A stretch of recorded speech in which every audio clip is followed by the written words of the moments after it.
Hey everyone, and welcome back to Storytime with JRP. We're continuing our book, Laurence Grey, Secret to the Lost Roanoke Colony, and we're currently in Chapter 18. So if you're just joining us, head back to Chapter 1 so you don't miss any crucial details.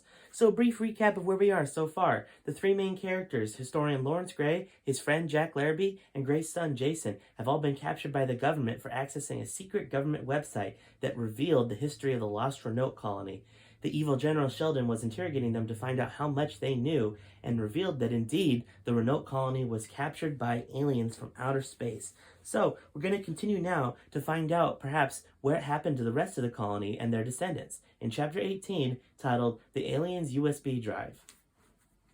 Phil Sheldon, 5-star general of the FBI, Area 51 Division, was shocked to see how well all three of his guests and prisoners were taking all this. But as yet, not one of them had said a word until Jack Larrabee spoke up. I ain't no scientist or anything, but since it's been like forever since this all happened, how do you know all this? Good question, Larrabee, said the general. A very good question. This is where you come in, Grey. The aliens back in the 1600s were as technologically advanced as we are now. They gave our fathers what we thought was a USB drive. Obviously, we weren't even close to inventing computers then, but the aliens knew what they were doing.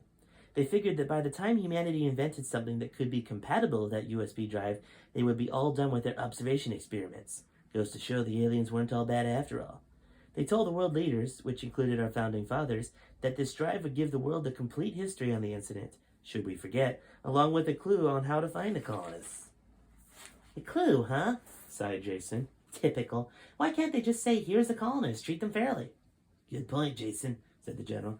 However, as cryptic as a clue is, it gets even more complex. The aliens gave the USB drive to the first person they met, which happened to be Benjamin Franklin's grandfather. Somehow, the aliens created the USB drive to be accessible only to Franklin's grandfather and all his descendants. Since computers were obviously not invented yet, Franklin's grandfather stored away the USB drive and passed it down from generation to generation.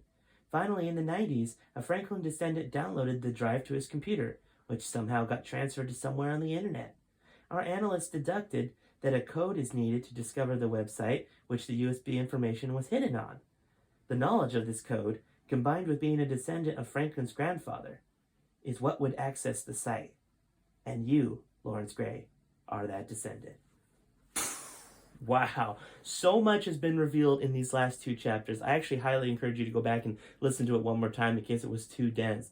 But we now know that Roanoke was a colony that was abducted by aliens and that their lost history can easily be accessed by the descendant of Benjamin Franklin, which just happens to be Laurence Grey. What will they find on that USB drive? Well, you're just going to have to find out next week in Chapter 19, guys. I'll see you then.